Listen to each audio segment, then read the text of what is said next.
Bonjour à toutes, bonjour à tous. Je suis triste de ne pas être avec vous. À chaque fois qu'il y a une île, je m'arrange pour me précipiter, pour y être. Donc je suis triste de ne pas être à Marseille. Je dois à une île en particulier et à un archipel ma vraie naissance. Je suis né à Paris, mais dès l'âge de 3 mois, j'ai été dans l'île de Bréhat et dans l'archipel de Bréhat. Et vraiment, ma vraie naissance, c'est l'île de Bréhat. Et si je suis écrivain, c'est grâce à l'île de Bréhat. Donc une île, c'est un concentré d'humanité, un concentré de rêve, un concentré de terreur de temps en temps. Et puis, on a l'impression que tout est possible. Parce que par définition, comme une île est entourée d'eau, il n'y a pas de chemin prédéterminé. On peut aller au nord, au sud, partout. Et c'est exactement comme la littérature, puisque hisser une voile, c'est comme s'affronter à la page blanche. Il n'y a pas de chemin. On crée son chemin. Et c'est ce qu'apprend l'île aussi, avec l'imaginaire, c'est qu'on est libre de décider son chemin. Il y a une sorte de contradiction, puisque l'île est au milieu de la mer, mais comme c'est petit, on a tendance à se renfermer sur soi. Et donc, dans beaucoup d'îles que j'ai connues, au fond, d'une certaine manière, on tournait le dos à la mer. Et on se repliait sur soi tellement la mer était quotidienne. Donc c'est les deux côtés de ce qui est le moins agréable dans l'espèce humaine, les chuchottis, les rumeurs, et puis en même temps la solidarité. Donc l'île, d'une certaine manière, un peu ce que j'ai connu en politique, c'est l'accentuation de l'humanité, dans ce qu'elle a de plus difficile et de plus merveilleux.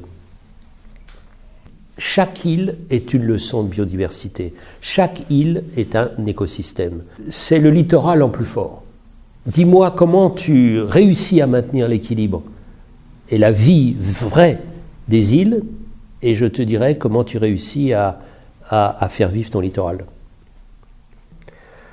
Il y a une grande question qui se pose aux îles, à toutes les îles, c'est, comme partout ailleurs, mais une fois encore, de façon plus aiguë, c'est le prix de l'immobilier, le prix du foncier. Si le prix du foncier explose, il n'y aura plus d'Iliens. Il n'y aura que des gens qui vont s'occuper des maisons, et puis il y aura des gens qui viendront 2 mois par an. Ça, c'est la vraie maladie. L'équilibre entre les différentes populations est absolument clé. Entre ce qu'on appelle les Iliens,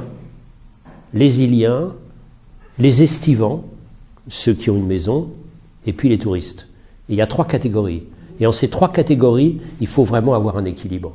Donc développement durable, ça veut dire équilibre entre ces 3 populations, et donc la maîtrise du foncier. Il faut leur dire dans quel trésor ils sont. C'est-à-dire, il faut leur raconter l'histoire biologique, l'histoire de la biodiversité, c'est-à-dire toutes les espèces qui ont avec eux l'île en partage. On ne raconte pas suffisamment des histoires des lieux. Et des histoires de tous les êtres vivants qui sont dans les lieux. L'histoire des îles sera un formidable moyen de continuer à les faire vivre.